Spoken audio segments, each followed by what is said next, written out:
बलूचिस्तान में पाक सेना के कैंप पर आतंकी हमला हुआ है। बलूचिस्तान की तहरीक आजादी इस वक्त जोर और शोर से जारी है। हर तरफ से पाकिस्तानी फौज पर हमले हो रहे हैं। रोजाना की बुनियाद पर पाकिस्तानी फौजी जो हैं वो मारे जा रहे हैं। दहशतगर्दों की बलूचिस्तान के इलाके हरनाई में FC चेक पोस्ट पर फायरिंग। गुज़िश्ता रात के वाक़े में शदीद फायरिंग से 7 एहलकार शहीद हुए। बलूचिस्तान लिबरेशन आर्मी ने बाली टंगी वहां पर एक कैंप पे पाकिस्तानी आर्मी के कैंप पर हमला किया और हमला करके 11 पाकिस्तानी आर्मी के लोगों को मार दिया। मेरा तो सिर्फ ये है कि मैं ये चाहता हूं कि इनफ इज इनफ मत कहें। सर्जिकल स्ट्राइक का मंसूबा बनाया तो बना के इत्तला दें ताकि मैं फख्र पे खड़ा होकर ये कहूं कि हाँ भी अदनान ये देखो मेरे ये कह रहा है कि साहब हवाई हमले कर दो अफगानिस्तान के अंदर, जहां से ये लोग आए इनके टेरर कैंप्स को उड़ा दो, पाकिस्तानी एयरफोर्स जाए। क्रॉस बॉर्डर स्ट्राइक्स हो सकते हैं। पाकिस्तान के पास अब ड्रोन कैपेबिलिटी भी है, वो टारगेटेड इस तरह की कार्रवाई भी हो सकती है। और जिस तरीके से एक नई तंजीम वहाँ पे TTP के एक और लॉन्च कर दी गई है, जिहाद इस्लाम पाकिस्तान की नाम की एक जिसको कहते हैं पार्टी तंजीम, जिहाद पाकिस्तान, तहरीक जिहाद पाकिस्तान, हाँ तहरीक जिहाद पाकिस्तान के नाम की। उन्होंने कहा बेजार हो गए हैं लोग आप, और उन्होंने तो ऑप्शंस भी सामने रखी हैं कि बातचीत करें और अगर बातचीत में कोई ब्रेक थ्रू नहीं होता तो फिर take the war into their land. जो कि वली तंगी कोयटा के पास एक जगह है, वहां पे पाकिस्तानी फौज के कैंप पर बलूचिस्तान लिबरेशन आर्मी के कर्मचारियों ने हमला किया। उसमें 11 पाकिस्तानी फौजी जो है उनको हलाक किया गया। ये पाकिस्तानियों में है ये खाज की प्रॉब्लम। मैं आपको बता रहा हूं दोस्तों, मैं तो जानता हूं अच्छी तरीके से। इनको खुजली है, जहां पे इनको लगता है ना कि इनका अपर हैंड है, वहां पे पाकिस्तानी हावी होने की कोशिश करते हैं। पाकिस्तानी आर्मी अपना हेडक्वार्टर छोड़ के भाग गई थी, यहाँ पर अपने कुलीग्स और अपने वेपन्स छोड़ के भाग गई।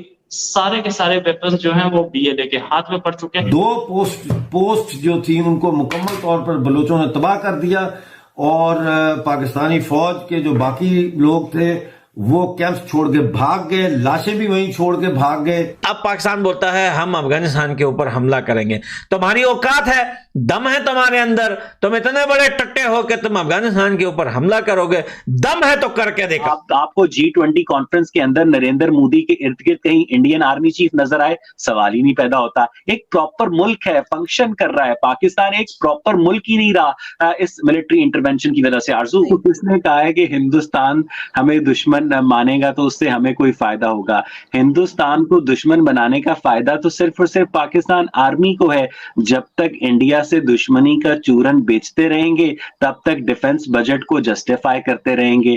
वो राहत इंदौरी का बड़ा मशहूर शेर है ना, सरहदों पर फिर से तनाव है क्या, पता तो करो चुनाव है क्या। तो यही बात है कि पाकिस्तान मिलिट्री जो है वो इंडिया की दुश्मनी को प्रमोट करती है। जय हिंद दोस्तों। तो पहले मैं आपको वीडियो का टॉपिक बता देता हूं, उसके बाद देखते हैं वीडियो। तो पाकिस्तान का मेन स्ट्रीम मीडिया हो या यूट्यूबर हो, ये सभी इस समय बहुत ही मतलब दिमागी रूप से कमज़ोर हो चुके हैं, यानी कि स्क्रू ढीला हो चुका है इनका। क्योंकि जिस तरह से BLA अब इनकी आर्मी को ठोक रही है, उससे इन्हें अंदाज़ा लग गया होगा कि दुनिया की सबसे खतरनाक आर्मी का क्या हाल कोई कर सकता है। अब आप बताइए, BLA कोई ऐसा संगठन है नहीं कि विदेशों से उसे मदद मिल रही हो, हथियार मिल रहे हो, कोई पावरफुल संगठन हो। वो अगर इनकी आर्मी को पेल रहा है और ये कह रहा है कि मतलब बलूचिस्तान पे हवाई हमले कर देने चाहिए, अपने ही देश के लोगों पर हवाई हमले करने के लिए तैयार हैं ये लोग। अब उनके साथ अगर भेदभाव नहीं किया होता तो ये नौबत नहीं आती। आप अपने ही लोगों के साथ भेदभाव कर रहे हो और फिर वो जब आपको पेलते हैं तो इंडिया की साजिश है। हर चीज़ में इंडिया को लेकर आ जाते हो तुम लोग। चलो ठीक है, मान लिया इंडिया की साजिश है, तो तुम क्या कर रहे हो? अब तुम्हारे देश में इंडिया घुस गया, वहाँ से तुम्हारे खिलाफ साजिश भी करने लगा। कुछ भी होता है जब इंडिया की साजिश होती है तो तुम लोग कर क्या रहे हो? कुछ काम के नहीं हो क्या?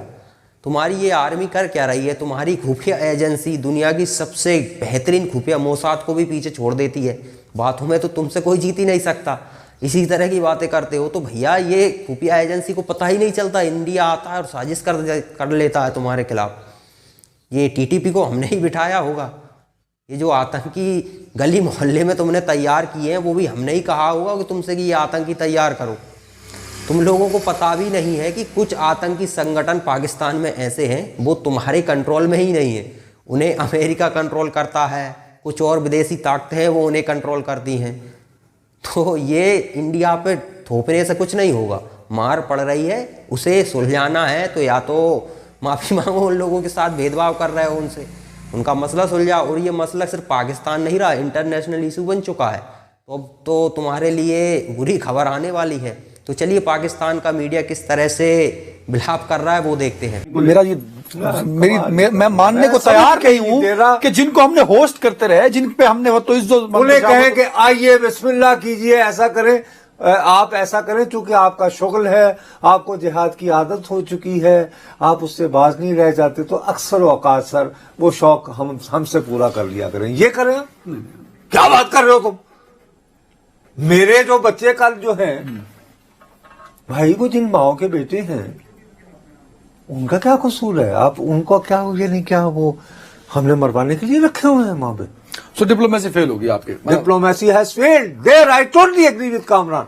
अब जो अगला ऑप्शन है उस ऑप्शन का रिएक्शन, वो अगला ऑप्शन जो है वो, मैं तो एक तो क्वालिफाइड नहीं हूं, I am not a defence analyst. मैंने तो कल एक पाकिस्तानी के तौर पर अपने जज्बात का इजहार किया था।